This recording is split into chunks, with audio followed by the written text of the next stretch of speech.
Hello public, good evening सबको, very good evening. हम लोग आज डिस्कस कर रहे हैं public electric charges and field का दूसरा डीपीपी जो आप लोग को क्लास में प्रोवाइड कराया गया है।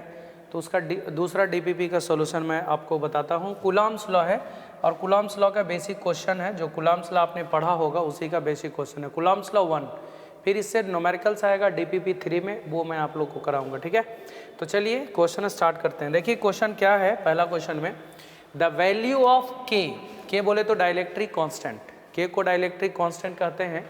इन कूलॉम्स लॉ डिपेंड्स अपॉन, के डाइलेक्ट्रिक कांस्टेंट है और डाइलेक्ट्रिक कांस्टेंट का वैल्यू आप सबको पता होगा। एयर मीडियम रहेगा तो 1 होगा, हवा रहेगा तो एयर रहेगा तो 1, मतलब वही। वाटर रहेगा तो 80 या 81, मेटल का इन्फिनिटी होता है। तो भैया मीडियम चेंज हो रहा है ना, तो के का वैल्यू भी चेंज कर रहा है। तो नेचर ऑफ मीडियम पे डिपेंड करेगा के का वैल्यू, यानी सिंपल है, सिस्टम ऑफ यूनिट पर नहीं। के का तो कोई यूनिट ही नहीं होता, इंटेंसिटी ऑफ चार्ज से कोई मतलब नहीं है। मीडियम पे डिपेंड करेगा कि कौन सा मीडियम दो चार्ज के बीच में डाला हुआ है, वही के का वैल्यू मतलब प्रभावित करेगा। मीडियम पे डिपेंड करेगा, nature of medium. Next question है ऐसा unit of permittivity of free space, this is called permittivity of free space. अगर आपको पता होगा इसका वैल्यू 8.85, और देखिए अगर नहीं आता है ना तो एक फॉर्मूला आप याद रखिए कूलॉम्स लॉ का, और कूलॉम्स लॉ का फॉर्मूला आप सबको पता होगा 1/4πε0 Q1 Q2/r²। क्लियर। फोर्स का ऐसा यूनिट न्यूटन होगा, 1/4πε0 का तो निकालना ही है, और चार्ज का coulomb square, distance square, metre square. ε0 को यहाँ कर दीजिए, 4π का तो होगा नहीं, 1/न्यूटन मीटर स्क्वायर नीचे रह जाएगा, कूलम स्क्वायर ऊपर। तो coulomb square per newton metre square, coulomb square per newton per metre square. देख लीजिए कहाँ ऑप्शन है, शायद सी वाला ऑप्शन है। तो ऐसा unit of permittivity of free space यही होगा। नेक्स्ट, कूलम्बियन फोर्स इज, कूलम्बियन फोर्स मतलब दो चार्ज के बीच लगने वाला फोर्स। आप अगर पढ़े होंगे इम्पॉर्टेंट पॉइंट्स या लिमिटेशंस ऑफ कूलॉम्स लॉ, तो हमने उसमें बताया होगा पब्लिक कूलॉम्स लॉ के इम्पॉर्टेंट पॉइंट्स में कि कूलम्बियन फोर्स मतलब दो चार्ज के बीच लगने वाला फोर्स कूलॉम्स लॉ या कूलम्बियन फोर्स कहलाता है। वो सेंट्रल फोर्स भी होता है। सेंट्रल फोर्स कहने का मतलब जब दो चार्ज के बीच फोर्स लग रहे हो तो तीसरा प्रेजेंट है एब्सेंट है उससे कोई मतलब नहीं है, सेंट्रल है। और इलेक्ट्रिक फोर्स भी है, दो चार्ज के बीच लगने वाला फोर्स है, इसलिए दोनों इसका आंसर होगा। कूलम्बियन फोर्स सेंट्रल फोर्स भी है और इलेक्ट्रिक फोर्स भी है, बोथ ए एंड बी के बराबर। ओके। मेटल, एयर का डाइलेक्ट्रिक कांस्टेंट का वैल्यू 1 होता है, वाटर का 80 या 81 होता है, और मेटल का इन्फिनिटी होता है, तो मेटल का इन्फिनिटी होगा। ठीक है, सारे क्वेश्चन पूछे हुए हैं कहीं ना कहीं पब्लिक, इसलिए ध्यान रखना है। इप्सिलन नॉट का डायमेंशनल फॉर्मूला लिखना है, परमिटिविटी ऑफ फ्री स्पेस इसको बोलते हैं, इसका डायमेंशन लिखना है।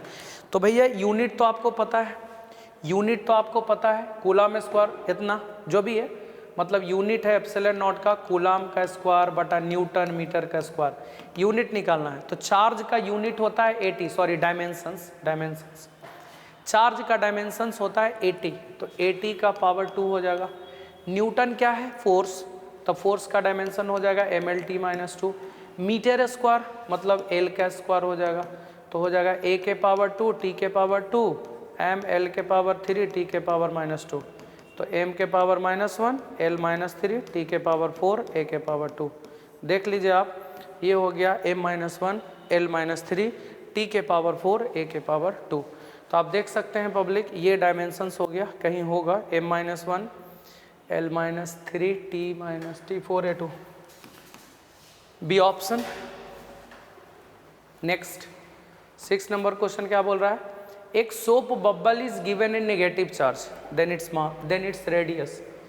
एक सोप बबल है पब्लिक, यही सोप बबल है, अगर इसको हम नेगेटिव चार्ज देंगे तो इसका साइज क्या होगा। भैया नेगेटिव एक दूसरे को रिपेल करेगा, तो रिपेल करेगा तो साइज बढ़वे ना करेगा। ये इसको रिपेल कर रहा है, ये इसको रिपेल कर रहा है, और जब रिपेल करेगा तो क्या होगा, मतलब इसका साइज बढ़ेगा। अगर पॉजिटिव चार्ज भी गिवन होता तब भी रिपेल करता ही, तब भी रिपेल करता, यानी नेगेटिव चार्ज है तब भी रिपेल करेगा, पॉजिटिव चार्ज है तब भी रिपेल करेगा, यानी रिपेल करेगा, इस बात को ध्यान रखना है। ठीक है, मतलब साइज बढ़ेगा इसका, तो इंक्रीज करेगा इसका साइज, पॉजिटिव दीजिए तब भी, नेगेटिव दीजिए तब भी। इलेक्ट्रिक फोर्स, दो चार्ज के बीच लगने वाला फोर्स इलेक्ट्रिक फोर्स होता है। तो ये फोर्स कंजर्वेटिव होता है।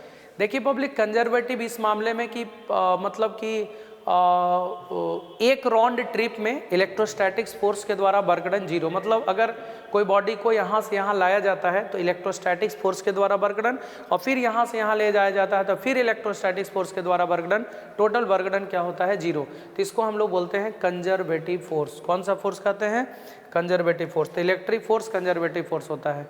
Coulomb's law given by, Coulomb's law given by, Coulomb's law का फॉर्मूला आप देख लीजिए, F बराबर होता है 1/4πε0 Q1 Q2 बटा आर स्क्वायर। ठीक है, 1/4πε0 Q1 Q2 बटा आर स्क्वायर, इसको आप K बोलेंगे। ठीक है, Q1 Q2, R के पावर 2 ऊपर जाएगा तो R के पावर -2। आप देख लीजिए ये n का वैल्यू पूछ रहा है, मतलब यहाँ पे n का वैल्यू कितना हो गया -2, तो ये हो जाएगा option number B. The law governing the force acting between two charges is known as, दो चार्ज के बीच जो फोर्स लगता है उस लॉ को हम लोग क्या कहते हैं? तो उस लॉ को हम लोग बोलते हैं कूलॉम्स लॉ। उस लॉ को हम लोग बोलते हैं कूलॉम्स लॉ, यानी दो चार्ज के बीच जो फोर्स लगता है उस लॉ को हम लोग बोलते हैं कूलॉम्स लॉ। तो कूलॉम्स लॉ इसको कहेंगे public. Permittivity of free space, epsilon not का वैल्यू तो सबको पता है 8.854 10⁻⁻12 coulomb square per newton metre square. इसको जरूर याद रखिए। अच्छा एक और यूनिट होता है farad per metre. Farad per metre second chapter में पढ़ना है, जब कैपेसिटेंस पढ़ेंगे आप तो फैराड पर मीटर यही एप्सिलॉन नॉट का यूनिट है, farad per metre. Farad is the unit of capacitance, है ना, वो पढ़ेंगे सेकेंड चैप्टर में। फिलहाल याद रखिए कि एप्सिलॉन नॉट का वैल्यू फैराड पर मीटर में भी होगा 8.854 10⁻⁻12, पहला वाला option. Next,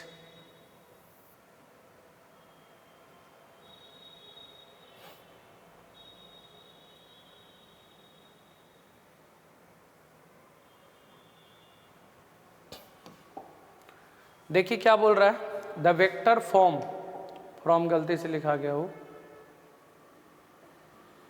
the vector form of Coulomb's law.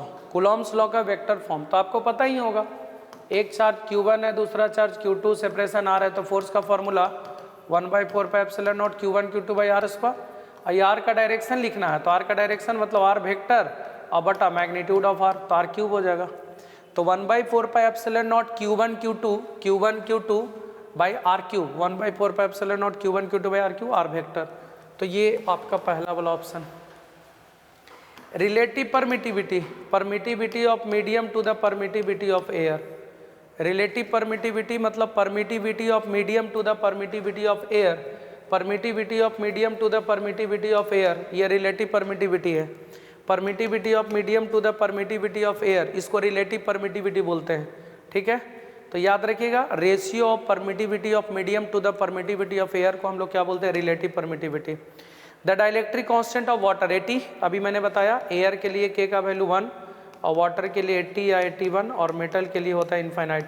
तो आपको वाटर के लिए डाइलेक्ट्रिक कांस्टेंट कितना होगा? 80।